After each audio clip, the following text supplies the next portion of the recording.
A deadline is haunting Europe. Under EIDIS regulations, by December 2026, every EU member state must offer a digital wallet for citizens in what's known as the EU Digital Identity Wallet Scheme, or EUDI wallet. I'm Joel McConvey. Today on the Biometric Update podcast, Steve Pannifer, VP of Digital Identity at Fime Labs, fills us in on what has to happen for everything to work on time. Thanks for joining us today, Steve. We're here to talk about digital identity and wallets and regulations. And at the moment, that means talking about rapid change. You've called the timelines around EIDIS and the EU Digital Identity Wallet aggressive. Why is that? Can you tell me a bit more about that, about how these timelines are putting some pressure on businesses or looking at being forced to suddenly comply with all these new rules? Yeah, I mean, I think the starting point is really to just talk about what the European Union is trying to do. They've set up this really ambitious program, and it's for good reason, you know. So I think there are perhaps many things you could point to, but perhaps the biggest thing of all is what happened during COVID, when many of us discovered that actually we didn't have the identity tools we needed to be able to interact in a remote environment, and that caused lots of pain points, lots of fraud, and so out of COVID, okay, we're now not doing quite as much stuff remotely, but the benefit of doing things remotely was made, very apparent, and so actually during that period of time, the European Commission had a consultation, and they decided to revisit the identity legislation, the EIDAS 1, and come up with the EIDAS 2. And the approach that they've taken is to be quite prescriptive and actually to define, not to say we want to regulate some technology that's out there, actually define what the technology is and kind of create a whole ecosystem. And the reason they're doing that is not just because they're like a big engineering project. They're doing it to address a need, which is in Europe they're trying to create or promote and increase the European-wide digital economy. How can people carry out their day-to-day business, to access services, to do business across the whole of Europe in a single economy, a single joined-up economy, without friction, with better privacy protections, reducing fraud, better security? How do you do that? Because the tools that we have today don't enable us to achieve that purpose.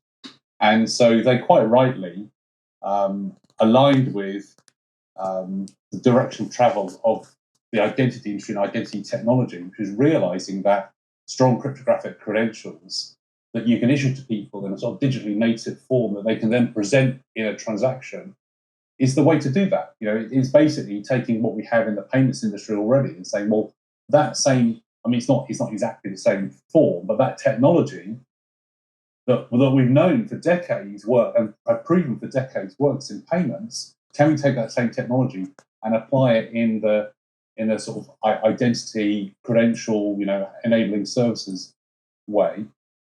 Of course, in order to do that, you need to have a whole ecosystem. You need to have issuers who can issue those credentials. You need to have wallets in which you can hold those credentials and present them. You need to have relying parties or verifiers set up to be able to read those credentials. And then there's got to be some place you can go to say, well, I'm being presented with a digital credential. Do I even trust it? Where does it come from?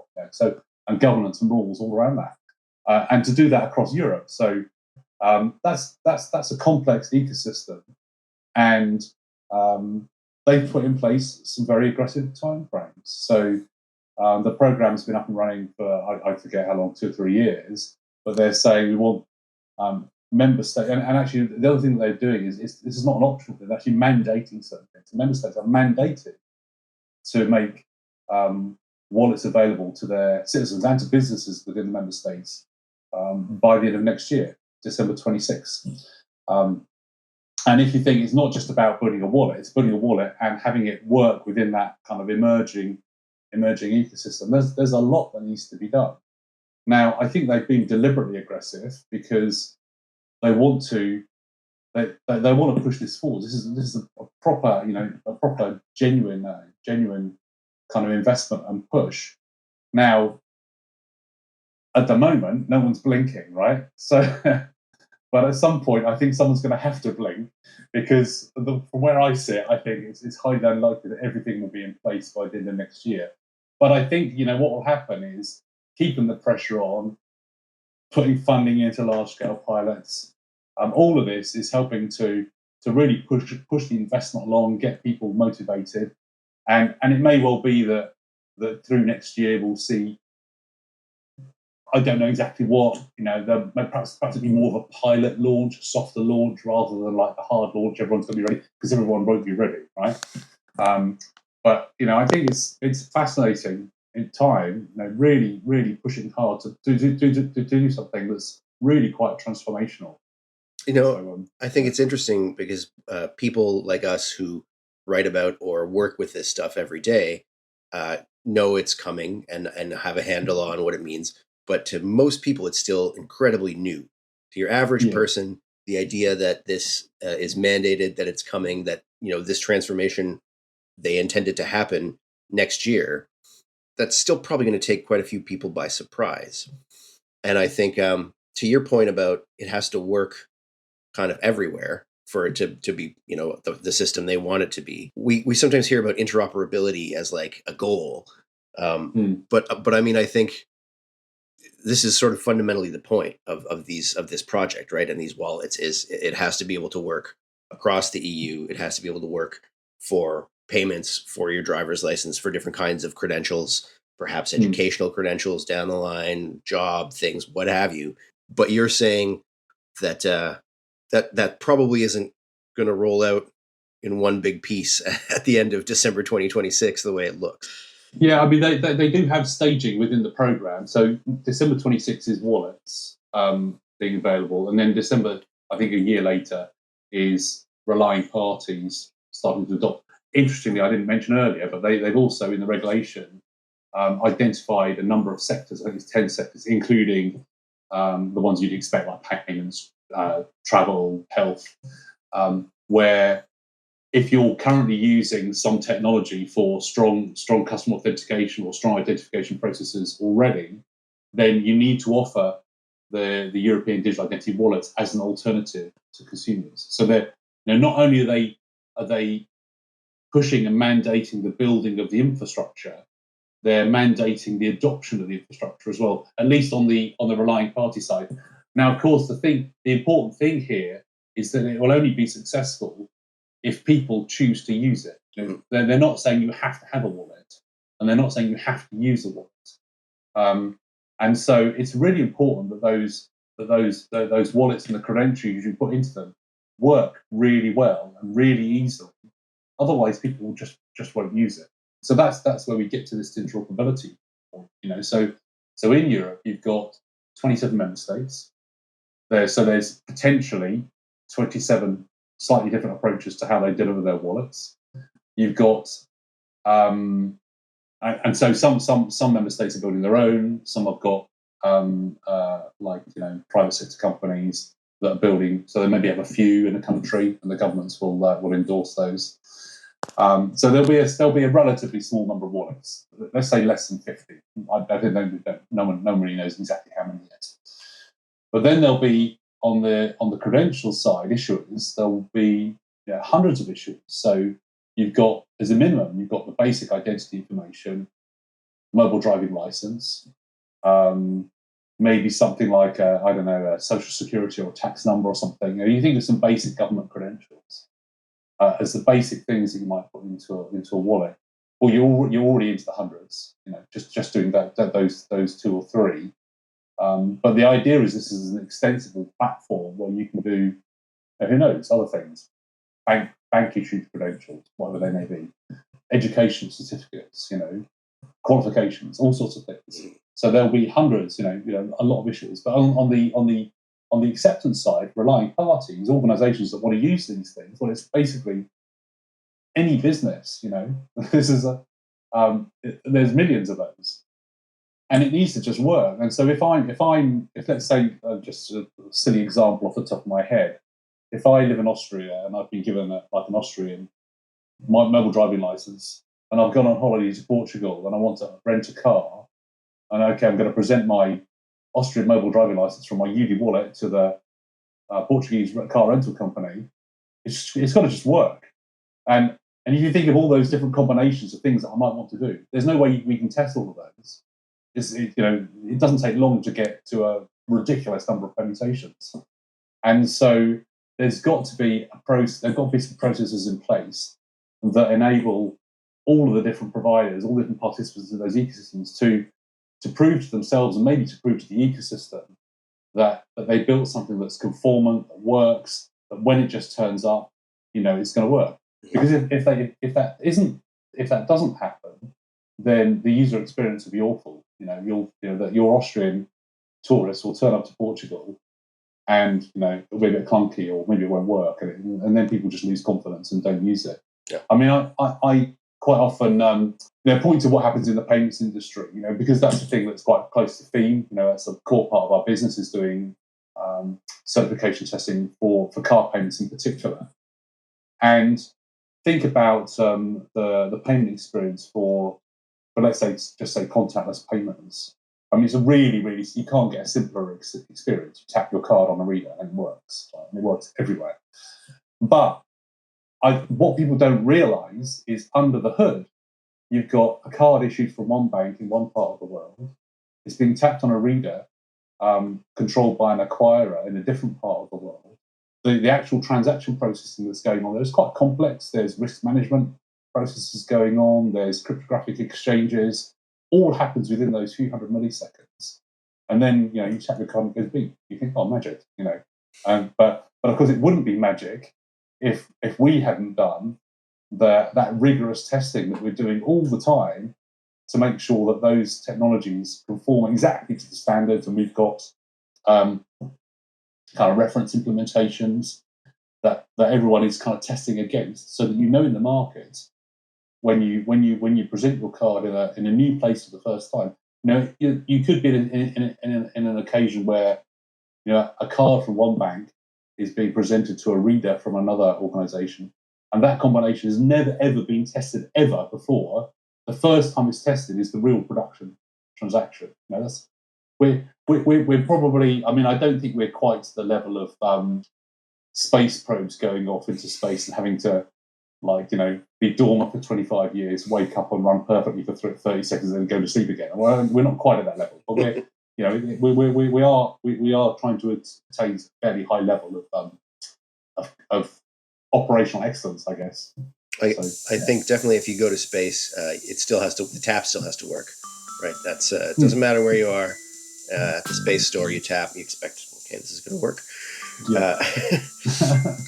Testing of the sort Fime does plays a key role in certifying biometrics and digital ID products destined for the EU market.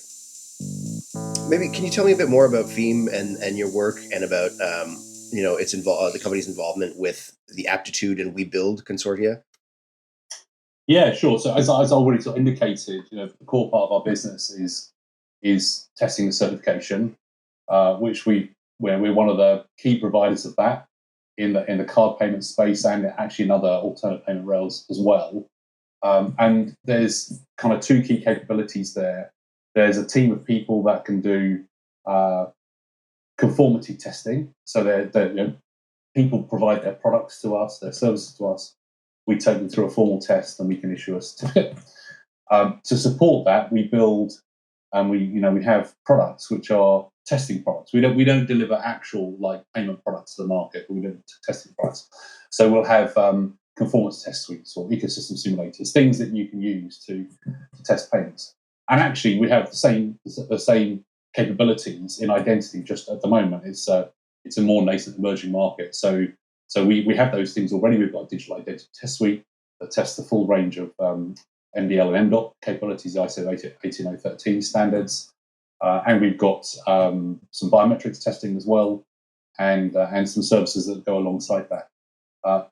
In conjunction with that, we have a consulting arm, which is branded Consult Hyperion, because of an acquisition that was made last year. And also we want to maintain a little bit of distance between the consulting and the testing services, and that's not just a sort of like a marketing thing; it's a genuine thing. So we the consulting team are experts in these technologies who can go and provide impartial advice to organisations in those ecosystems. So we can help customers impartially, and then later on, we may get involved in certification testing. We may not. We're not the only provider. And so in those two projects, Aptitude and WeBuild, so those, just to sort of step back for a minute and explain what they are, the Commission has been funding, actually they've had 4 large-scale pilots already, and they've got 2 new ones. And these large-scale pilots are about trying to make real all of that ecosystem that we were talking about earlier. And so bringing together actual wallet providers, some actual issuers, some actual governments, put together some pilot projects. So this is putting the technology together, looking at targeting some real use cases, and trying to do some early. You think of it as a pilot system. It's on the route to becoming the production system.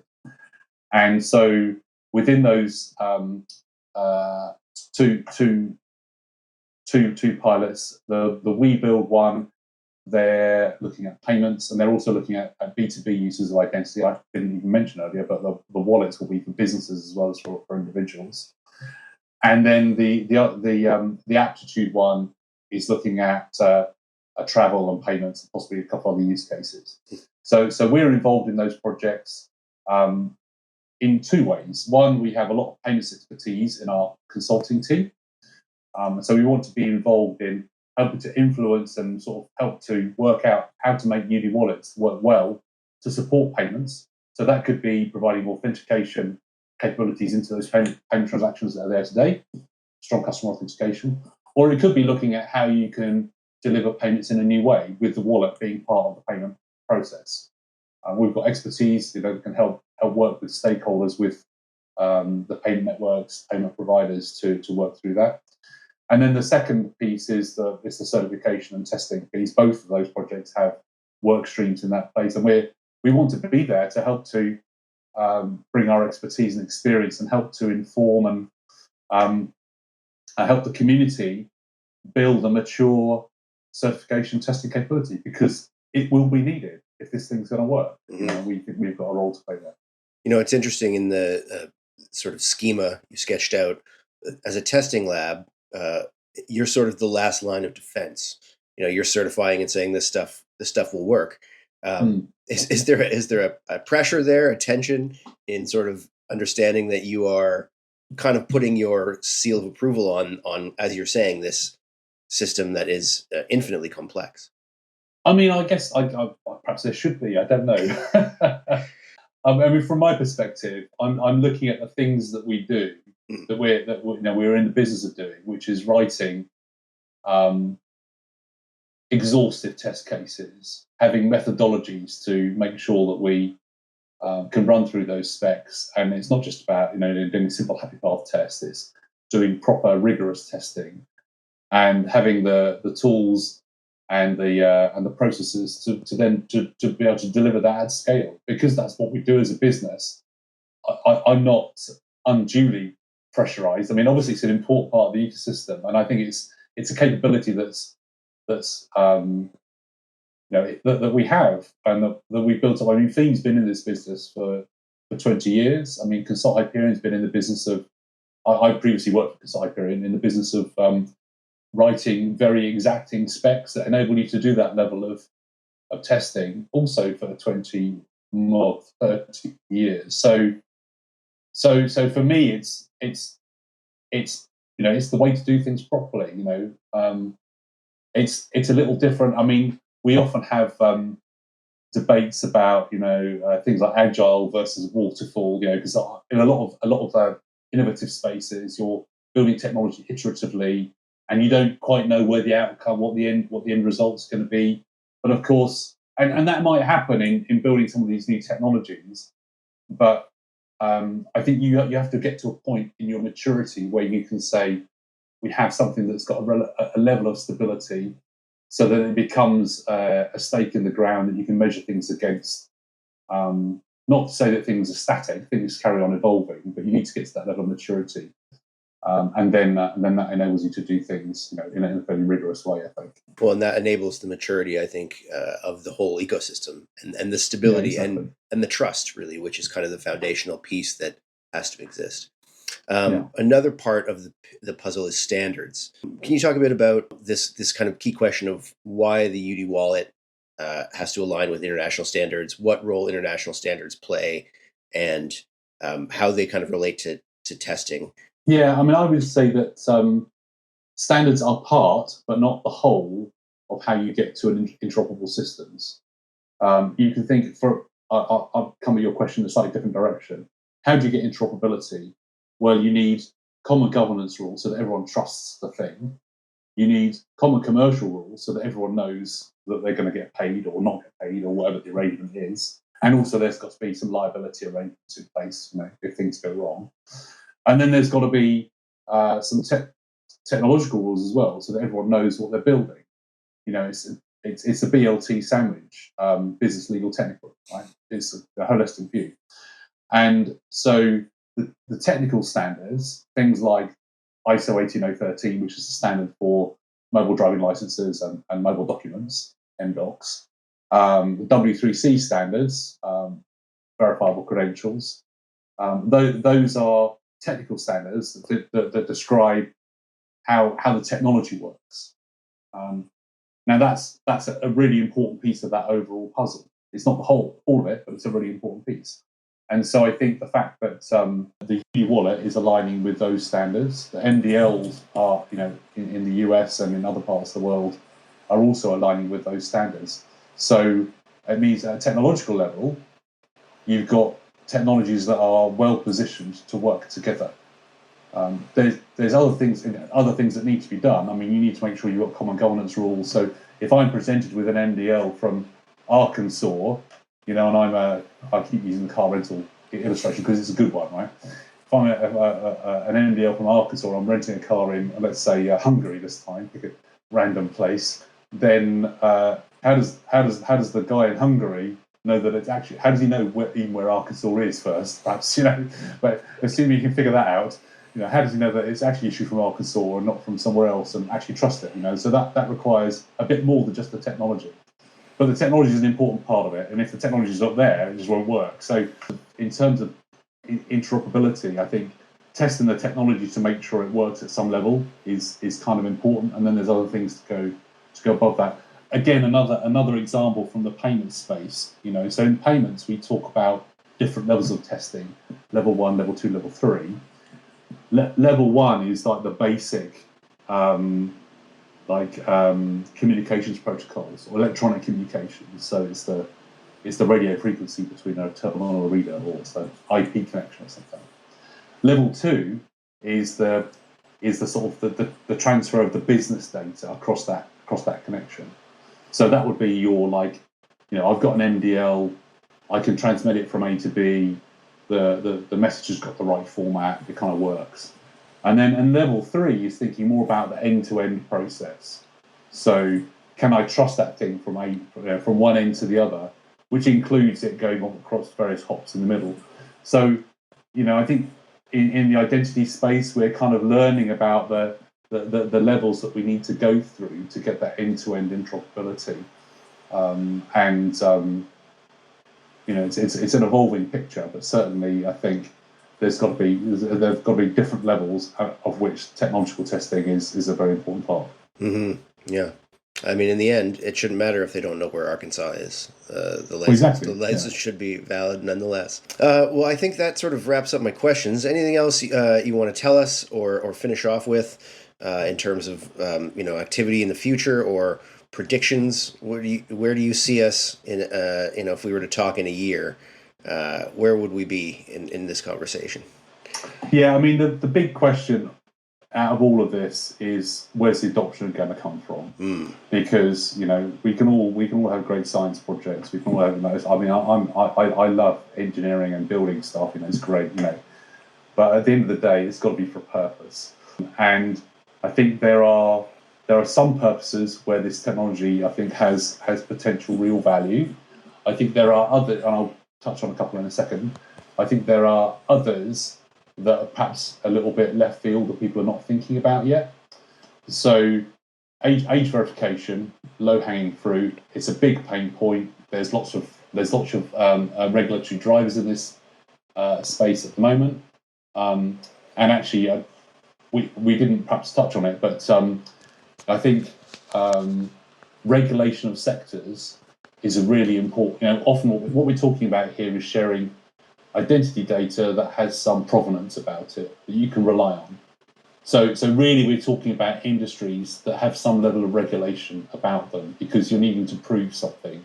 It's not just good enough for you to say I'm Steve. You need to know I'm really Steve, right? And so that is happening with age verification, age assurance space. So age-gated products and services, and in particular being able to prove your age with appropriate levels of privacy.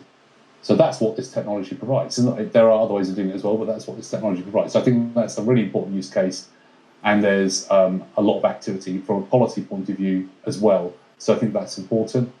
An example of something that perhaps isn't being well addressed is, think about where frauds are occurring. So we're talking here about technologies that provide much greater assurance around transactions, and that will be, that will prevent fraud. But most fraud occurring at the moment is actually fraud where the person's actually authorised the transaction. A scam, someone's been scammed. They've been socially engineered into sending the money. So it's a proper authorised transaction. So it would pass all the normal authentication checks, right? But there is an identity issue at stake here. It's an identity problem, which is the person being scammed thinks that they're dealing with someone on the other end of the line that's other than the person that's being presented to them. And the problem there is that the scams is happening outside the payment space. It's happening on social media sites, right? Mm-hmm. So I think there are questions about how you can prevent that. Can identity technology help prevent that? I don't think I don't think we want to get to the situation where, in order to use a social media site, you've got to be fully KYC. That would seem to sort of defeat the purpose of some of those sites. But the idea that you can build some kind of assurance into that process, so that the other party is a bit more trusted than maybe the trust that we've got at the moment. Maybe there's something there that the technology could help with. But I guess the point is that there are. This is about addressing these kind of problems right across the economy in all sorts of contexts. So, a lot of work to do. But it's fun space. Age assurance itself is a whole big deal right now. So exactly, interesting to see where that goes. Well, thank you again so much, Steve. Really appreciate your time. It's been great to chat and learn a bit more about what you do and get your insights. So appreciate your time, and we'll look forward to keeping up with Fime and all your activities. You're more than welcome. Great to chat. Thanks to Steve Pannifer of Fime for sharing his insights on all things EU. Fime is online at fime.com. And for all the latest on what's happening in biometrics and digital ID, visit www.biometricupdate.com.